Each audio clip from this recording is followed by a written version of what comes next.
could hear them. If you could please mute your phone line, we appreciate it.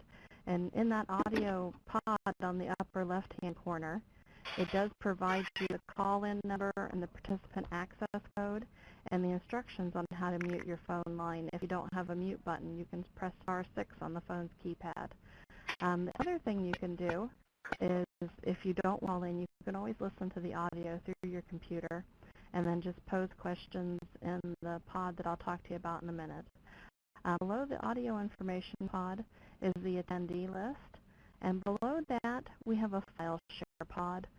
That pod contains 3 items that are available for you to download anytime during the webinar this morning.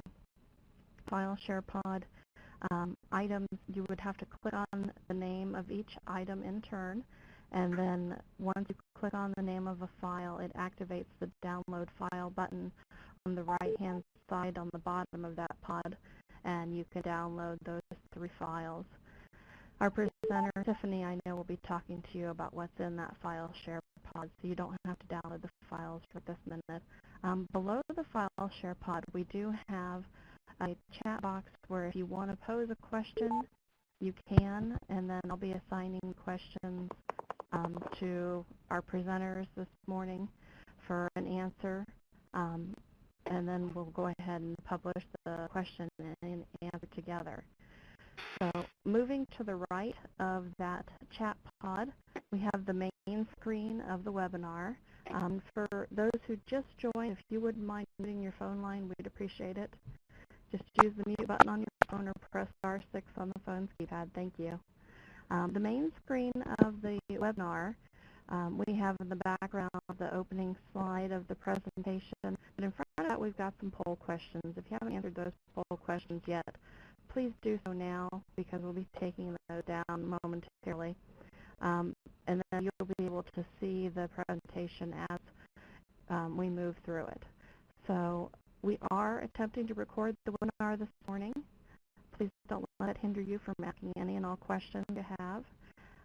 The reason we're doing that is so it can be available for future viewing. And as long as everything goes successfully with the recording, we should hopefully have that published out to you in about 2 weeks. So with that, I conclude my tour of your screen, and we'll turn it over to Dave. Are you ready?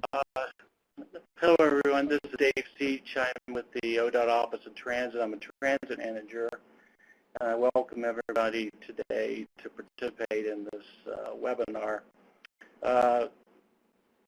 We are working with Parsons Brinkerhoff, WSB, on giving assistance to the state of Ohio and our sub-recipients on transit asset management. The final rule just recently came out, and we're going to have requirements for everyone, all our sub-recipients, regard to transit asset management. Today, we're going to go over more of an introduction of what transit asset management is, and there's going to be more to come from us in regard to our,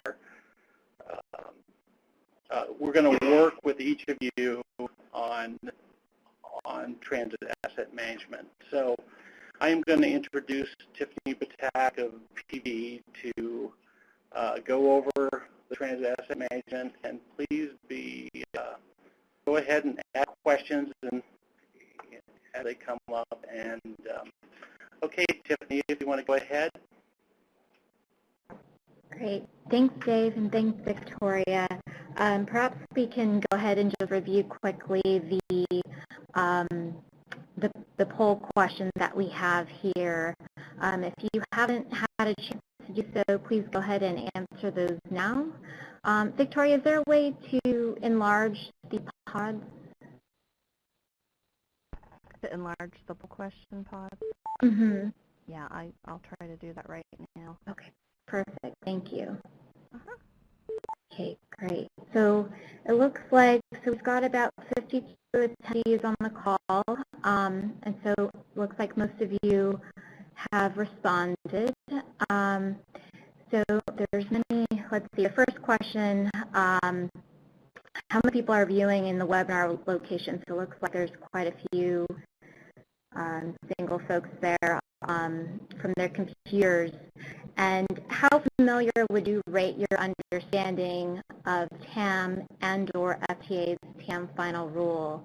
It looks like 80% of you had responded with not familiar at all, a little bit more than 17% somewhat familiar, and 2.5% very familiar. Very good. And what type of organization are you? That pod just disappeared. Sorry, I'll get it back up. Hold on. Not quite sure what happened there.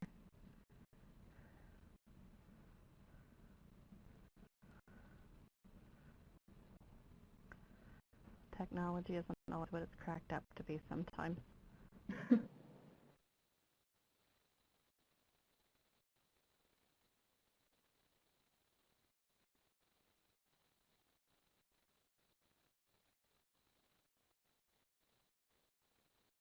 There you go, Daphne. They're all back up.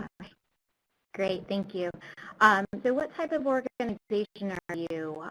So it looks like almost 46% of you are Section 5311 subrecipients, and about 43% are Section 5310, and then other, a little bit more than 10%. Imagine some of those participants might be from the DOT or also other consultants. So with that, I just want to say thank you again to everyone for joining us this morning. Dave had mentioned about the FTA final rule on trans asset management, which was just published last month and with an effective date of October 1, 2016. This webinar is intended to provide an introduction to transit asset management. We'll go over the concepts.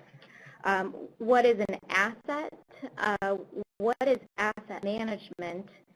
And what is transit asset management specifically as defined by FTA? As well as an overview of the rule requirements and what this might mean for Ohio DOT and its subrecipients. Earlier today, Victoria had mentioned that there are a few documents in the webinar pod on the left-hand side for download, so we encourage you to take a look at those at your convenience. They include a copy of the presentation here, as well as FTA's Transit Asset Management Final Rule and the Asset Management Guide for Small Providers. Part 1 of this guide, which is a complete primer on transit asset management for small providers, which also includes a link to a template that supports the development of transit asset management plans, or TAM plans, as we'll be calling them.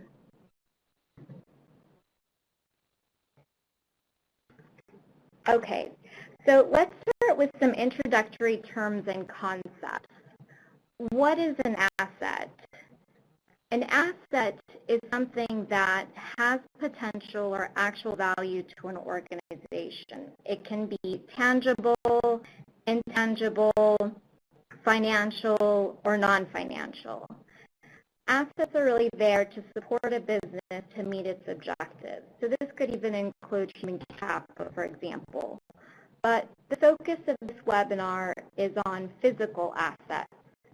In the context of FTA's Transit Asset Management Rule, this primarily covers for small providers vehicles or buses and vans, facilities. This could cover administrative facilities as well as maintenance facilities, and equipment, for example, non-revenue vehicles.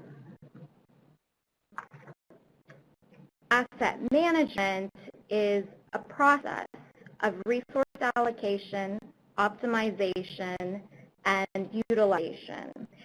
It is an organization-wide process and integrated lifecycle approach, really to deliver the right amount of work at the right time for the right cost to deliver the right level of service.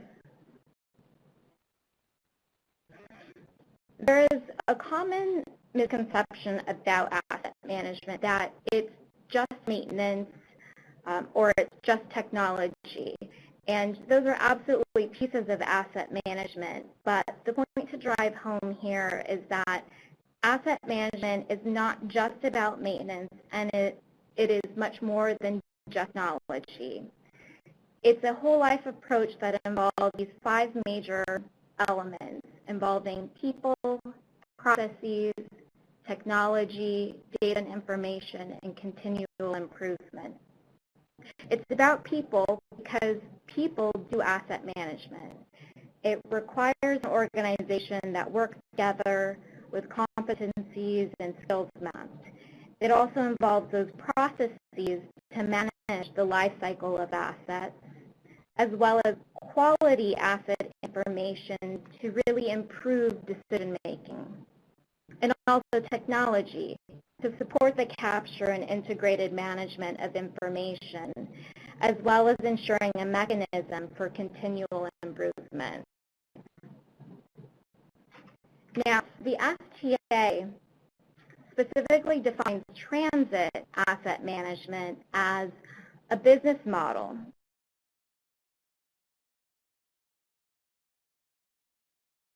condition of assets to guide the optimal prioritization of funding at transit properties in order to keep our transit networks in a state of good repair. What is a state of good repair? So that's defined as the condition at which a capital asset is able to operate at a full level of performance. That is, the asset can perform its design function and does not pose an unacceptable safety risk to its users. So why do asset management? There are several factors which are making asset management more important than ever. Some of you might be familiar with this graph here if you've seen it from some of the FTA webinars or even the National State of Good Repair Assessment, which took place in 2010. Estimates from this assessment identified an $86 billion backlog in deferred maintenance and replacement needs. And we know that this is a backlog which continues to grow.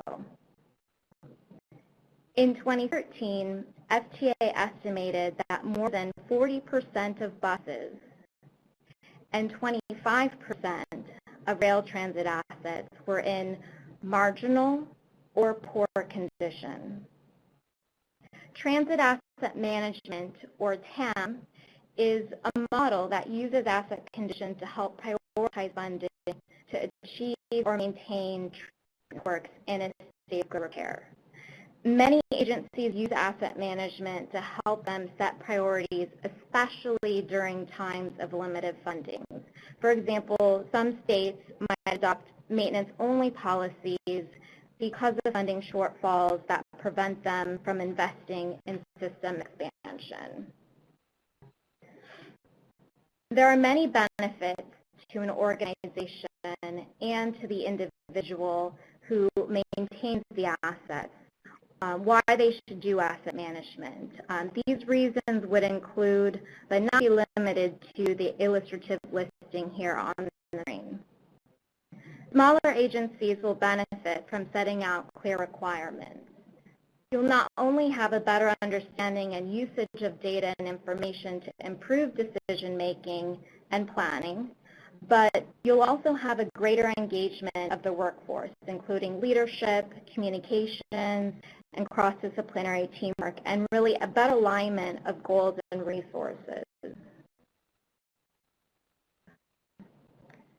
Okay, so now we've covered a couple basic topics about what is an asset, what is asset management, and transit asset management. Now we'll provide a brief overview of the FTA final rulemaking. A key piece of this is the development of a transit asset management plan. Now, FTA's final rule on asset management goes back to the passage of the Federal Surface Transportation Reauthorization Bill, MAP 21, in 2012. FTA was charged with establishing a national transit asset management system. The notice of proposed rulemaking was released and open for comment in 2012, or 2015, excuse me. Those asset management requirements in MAP 21 continue through the most recent Federal Transportation Bill, FAST Act. So just last month, FTA's final rule was published on July 26th, but with an effective date of October 1 of this year. So there's about a 3-month period that allows for many of the transit agencies to review the rule and get familiar with the requirements that are forthcoming. So the final rule has 5 major parts, which we'll review, with focus on the transit asset management plans, or TAM plans, and elements pertaining specifically to Ohio DOT and its subrecipients. There's different requirements that are in place for larger operators and smaller operators, which we'll go through in more detail in just a moment. The first part covers general provisions. The primary purpose of the rule is to establish a national transit asset management system to monitor and manage public transportation capital assets to improve safety and increase reliability and performance. The rule applies to all recipients and subrecipients of federal dollars under U.S. Code 49, Chapter 53, that own, operate, or manage capital assets used for public transportation. So what is public transportation? How is that defined? The FTA defines public transportation as regular, continuing shared ride surface transportation services that are open to the general public or open to a segment of the general public as defined by age, disability, or low-income status.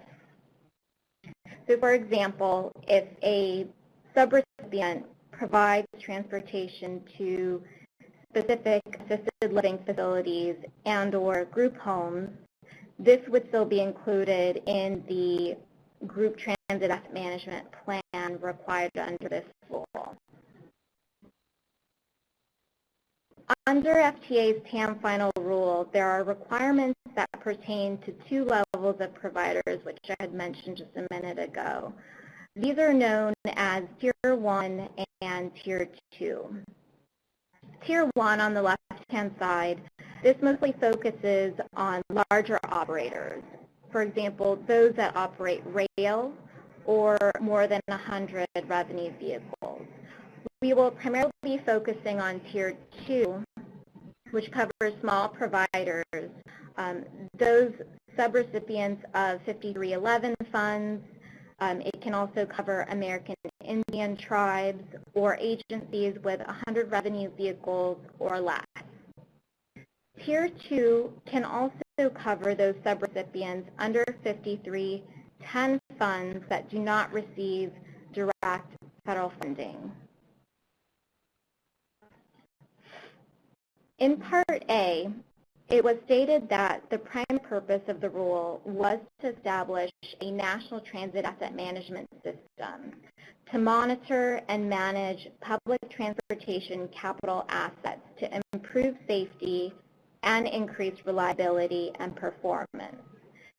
The slide here illustrates the 5 pillars of FTA's national TAM system, which covers 1, the state of good repair definition, as well as state of good repair performance measures for capital assets, a requirement for providers to develop and implement TAM plans, which we'll be discussing just more in detail, reporting requirements, and technical assistance from the FTA, which may include analytical processes, decision support tools, webinars or other guidance documents. For example, one of them that's included in the pod to your left is the Asset Management Guide for Small Providers.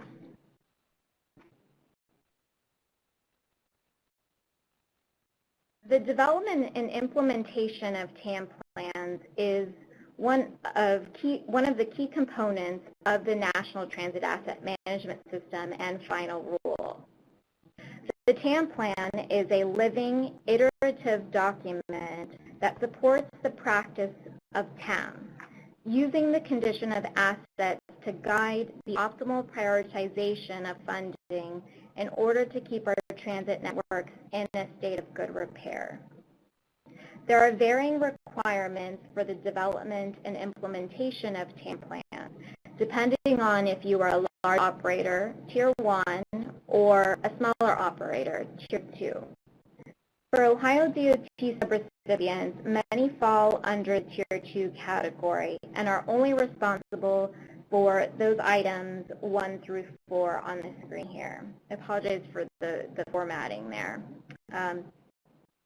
Tier 2 subrecipients would generally fall under the development of a single group TAM plan led by a sponsor, in this case, ODOT. However, Tier 2 subrecipients do have the option to opt out of the group TAM plan should they wish to develop their own TAM plan or be part of another sponsor's TAM plan. So we'll really focus on these top 4 items here. The first one being the inventory, which should cover all capital assets used for providing public transportation. This includes both those assets that are funded with federal dollars and also those that are not. The second item is the condition of those assets owned. So for example, this could be rated on a 1 to 10 scale as reported to ODOT, or it could also be a qualitative rating such as good, fair, poor, etc.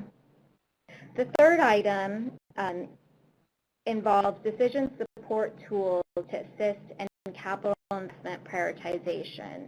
This is really just a list and description of the process or processes used to estimate capital investment needs over time and how they are prioritized. It doesn't necessarily have to use or involve software or specific tools. A fourth item being a ranked listing of proposed projects and programs ordered by year of the planned implementation. So a couple considerations here. The prioritization should be locally determined based on policy and need, and adequately consider identified unacceptable safety risks, and also be fiscally constrained based on estimated funding levels. Items 5 to 9 on this slide are not required for Tier 2 agencies. They're primarily required for Tier 1 only, but they would involve a transit asset management or state of good repair policy, an implementation strategy for how they would actually go about implementing the transit asset management plan, and the key activities that are listed within that plan for the year. They would also need to identify the resources to implement those activities and have a plan in place for monitoring, updating, and evaluating that transit asset management plan and the business practices that are associated with that on a regular basis. Again, these TAM plans would cover a period of at least 4 years, and they would be expected to be updated at least every 4 years unless there's some kind of major change to the capital asset inventory, for example, and could be updated sooner.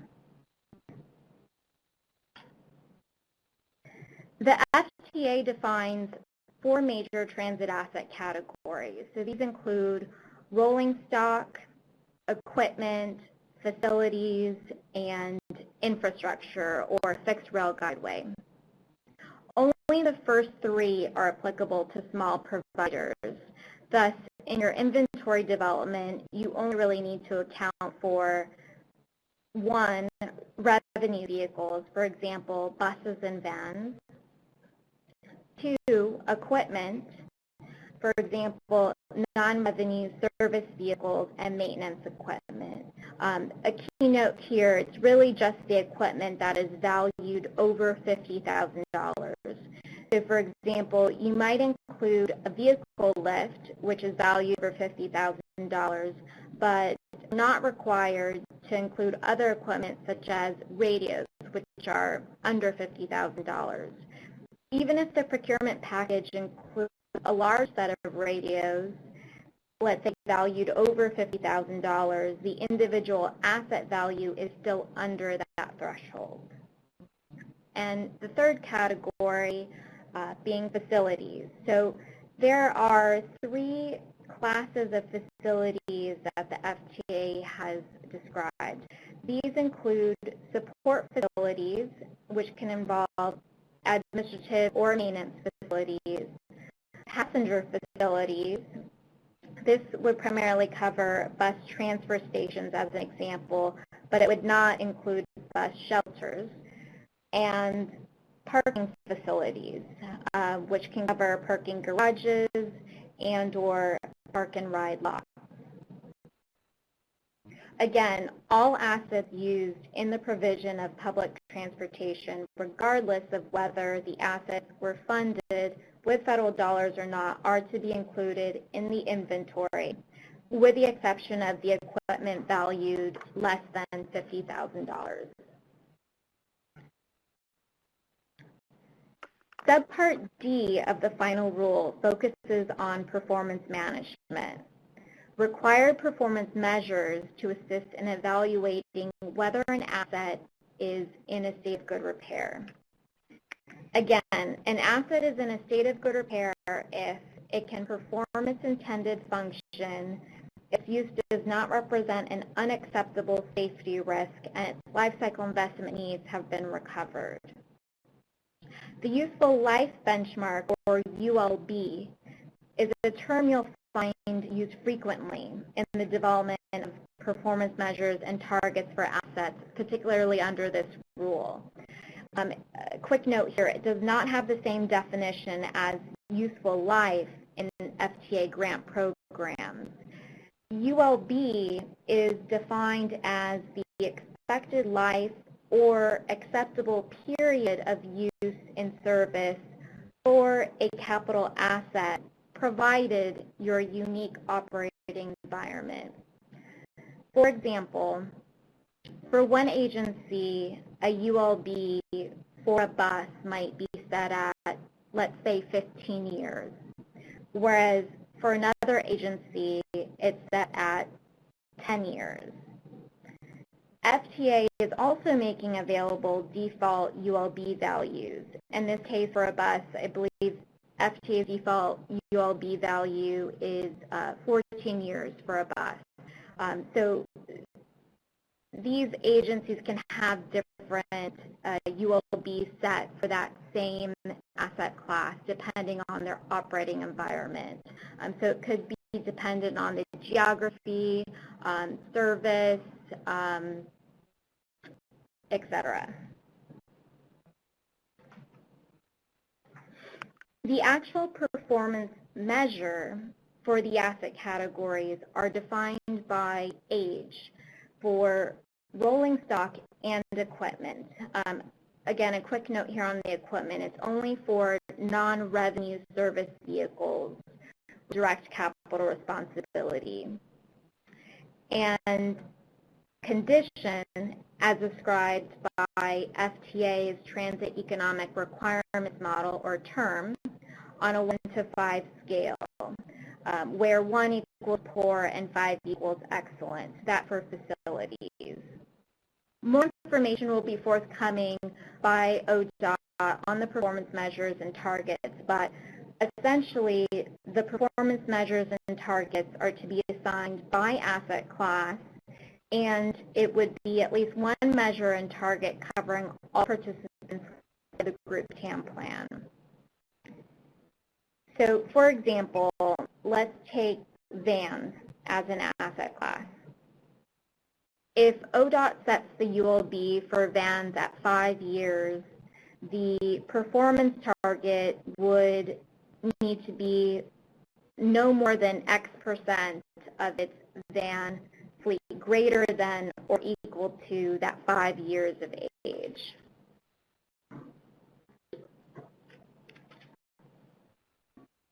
Although performance targets need to be set on an annual basis, there is really no penalty if you do not meet your target. The first due date for these targets is in January 2017. And performance measures and targets do need to be supported by data, however, and be approved every fiscal year.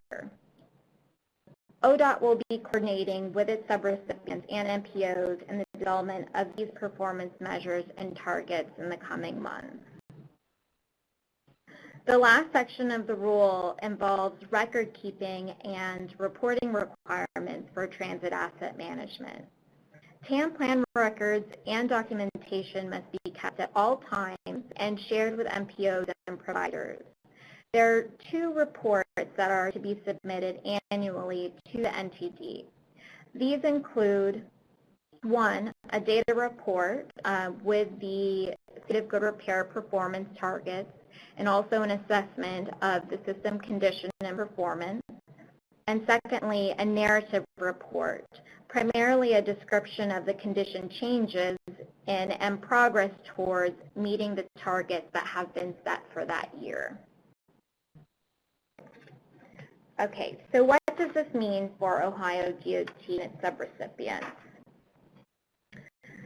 ODOT will be the sponsor of a group TAM plan covering its estimated 34 subrecipients under 5311, as well as the estimated 200 plus subrecipients under 5310 that do not receive direct federal funds. The group TAM plan will not cover 5307 recipients and MPOs. However, ODOT will be reaching out for coordination with these groups. A subrecipient may opt out of the group TAM plan by providing written notification to ODOT and would either need to develop its own TAM plan, in which case ODOT would still need to certify it, or participate in another sponsor's group TAM plan. And I believe we have a poll question here about this.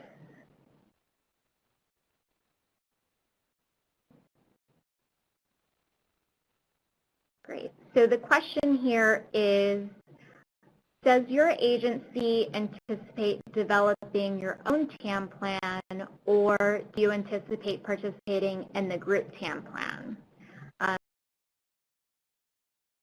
So please feel free to take a few moments and answer the poll there. The options are develop our own, definitely, develop our own, maybe, participate in the group TAM plan, definitely, participate in the group TAM plan, maybe, or undecided currently.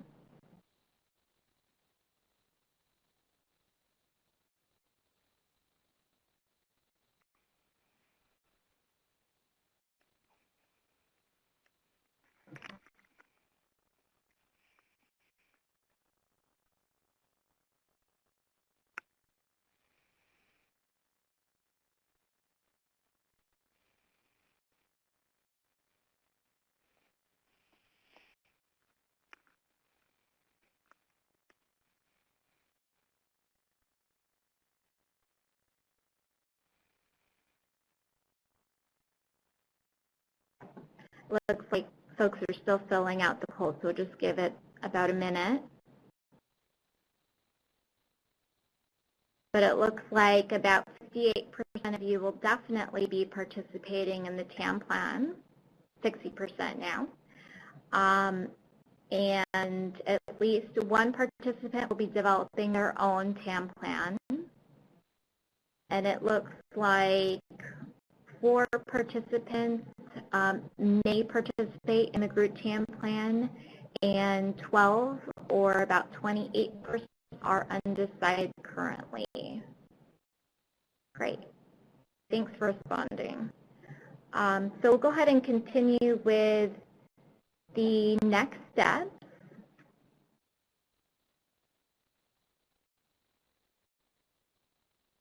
So today's objective was really to provide a high-level introduction and overview of transit asset management and FTA's final rule. The next steps for ODOT involve identification or confirmation of its group TAM plan participants, developing performance measures and targets in coordination with its subrecipients and MPOs. The first year's performance targets will be set and reported in January 2017. And over the course of the following year, ODOT will be collecting data and developing the group TAM plan in coordination with its subrecipients, with the goal of completing and certifying its first baseline TAM plan no later than October 1, 2018, as required in the rule.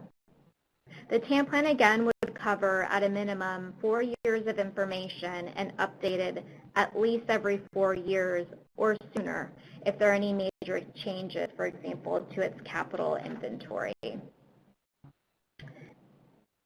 And with that, I think we'll open up for Q&A. Sounds good. Thank you, Tiffany. We are more than happy to have you unmute your phone and ask questions. If you use the *6 to mute your phone line, you can unmute by pressing #6, and you're free to ask questions in the question pod, which is in the bottom left-hand corner. And I'll be assigning those to the presenters so they can respond to you. So Pam, not to worry, your question just got assigned.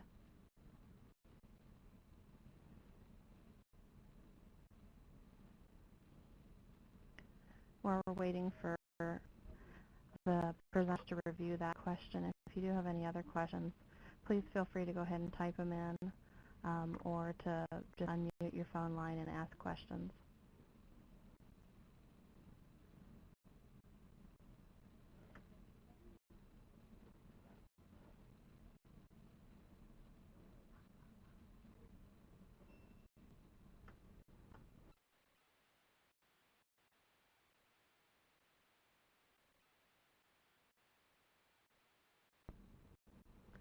We're waiting for the response to come through, Dave. Victoria, Yeah. this is Dave C. Was that I can't see who that was assigned to. Was that assigned to me? Actually, I had assigned it over to Tiffany. Oh, okay. Thank you. Uh-huh. Oh, I'm sorry. I didn't see a question. Could you try resending it again? Sure. Also, there was a question about can you download the documents now? I'm going to respond to that, but yes, feel free to go ahead and download the documents while we're working through the questions that are coming in the pod.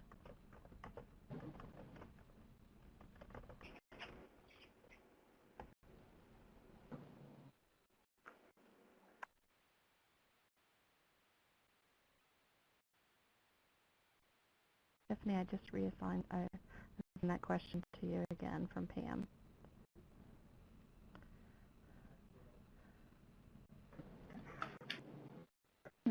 And I'm going to send one over to you, Dave. Did you both see the questions that were assigned to you? Oh, okay. Now,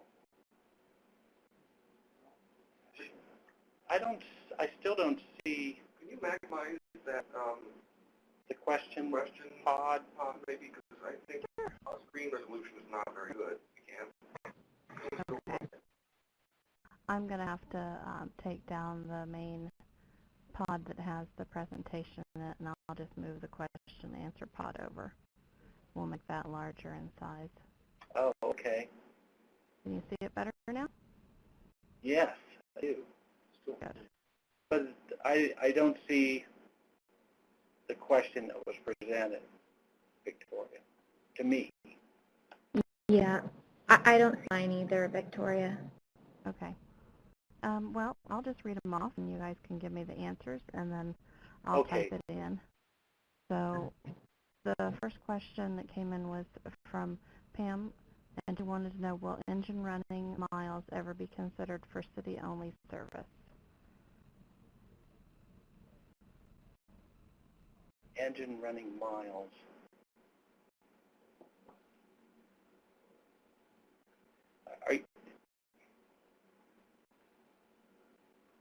And then So she she's followed talking up about with like idling or time? hours. Pam, can you let us know, are you talking about idling time? When you don't have revenue, not other than revenue miles and revenue miles. Okay. Total. We're just talking. I guess the short answer to that, Pam, is that, you know, we just track revenue miles. Well, Revenue miles and revenue hours, right? revenue miles and revenue hours. We should track all. We collect deadhead miles, though, don't we? Total miles. No, in the inventory, as an inventory, they have total miles. Oh, But in terms of the statistics, it's revenue. it's revenue miles we're tracking. Is the But answer. in terms of eligible for disposition beyond useful life, we're looking at total miles.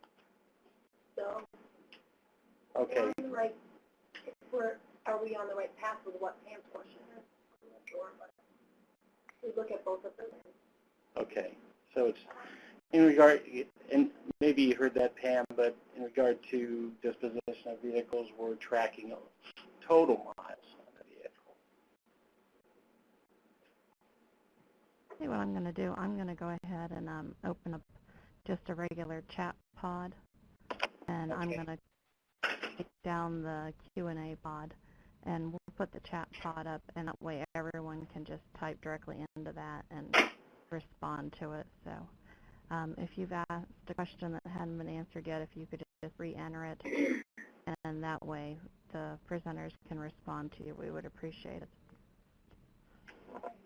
I see one person typing already. Oh. And Pam, if you've got your answer, that's good. If not, if you want further clarification, please feel free to type in again.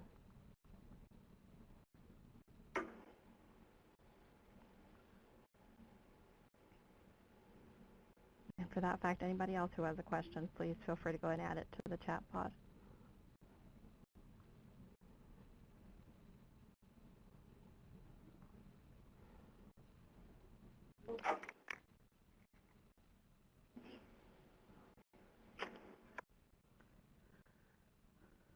While they're putting their questions into the pod, I'm going to go ahead and load up a link for everyone where the webinar will be posted, hopefully within the next 2 weeks.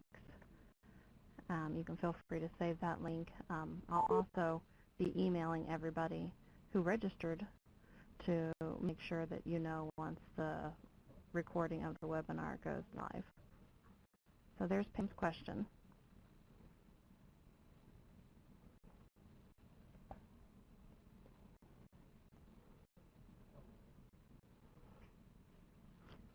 Dave, does your response still stay the same?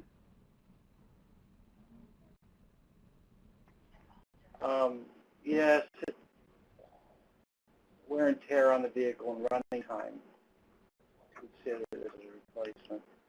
Well, I understand the answer or the question, because there is wear and tear of the vehicles while they're deading.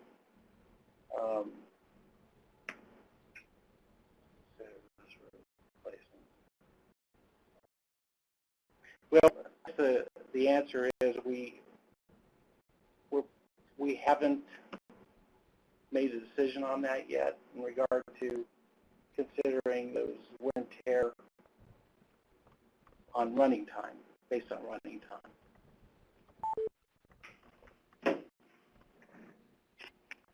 Okay. have some more questions coming into the chat pod.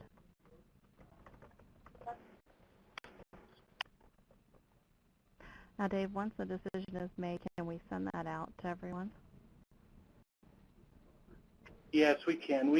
I'll address it with our program manager, Skip Dunkel, and we'll talk about that a little bit,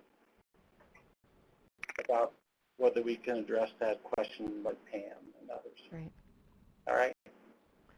We have a question that came in from an individual who's listed themselves with the phone number. Wants to know if they're new to their position, if they have more detailed questions down the road about TAM. Do I have access to a point of contact?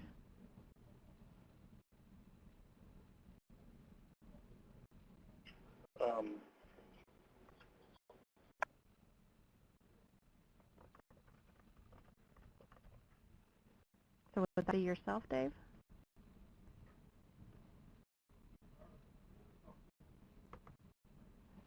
Or would it be someone else in your office? I'm sorry. Eventually it's going to be someone else, but right now it's me. Okay. I like that answer. That's funny.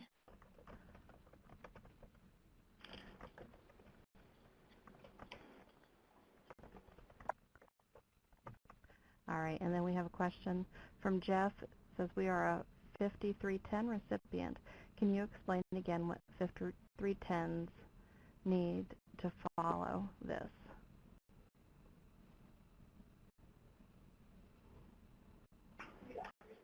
That be a question for you, Dave, or for Tiffany? Yeah, it probably is for me, and yes, they need to follow it. It's they're a subrecipient, and they're providing transportation to the public. Yes, they need to follow it.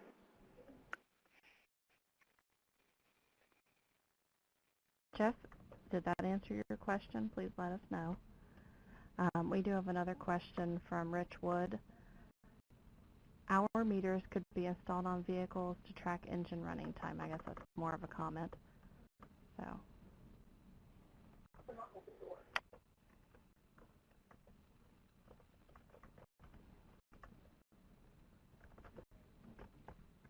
David Walker, we're working on a questionnaire, Macy and I, Macy Legg, 50% program coordinator. We're going to be sending out to gather the information we need to determine which 5310 subrecipients specifically will need to follow this.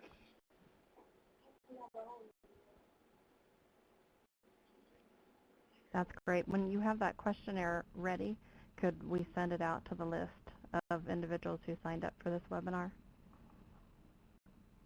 Yes. Mm-hmm. Great. And all the 5310 subrecipients will get it. So. Okay.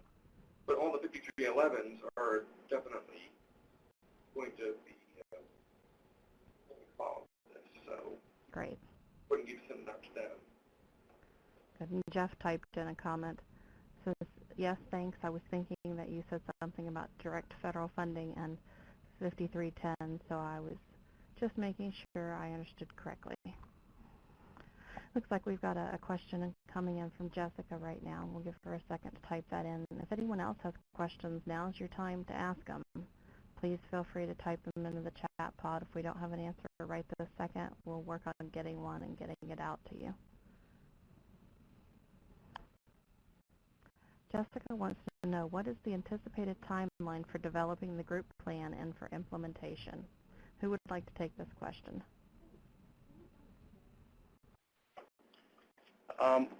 Well, this is Dave, and I could take the question.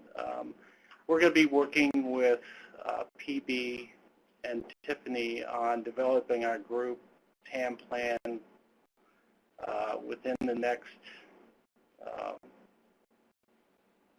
month. You know, we have a deadline based on on the performance measures by January. So I anticipate by the end of the year we should have something, at least a draft in place or something in place that we know where we're going from there. Tiffany, you got anything to add to that? Yeah, just to clarify that by the end of the year, the focus would be on the performance measures and targets, but after that, the broader TAM plan itself.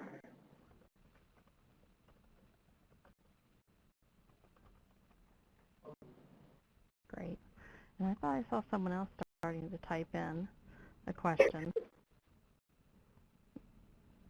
If you could please go ahead and, finish typing that question in and let us know, that would be great. Or, again, you can feel free to unmute your phone. We're happy to talk to you, person to person, too.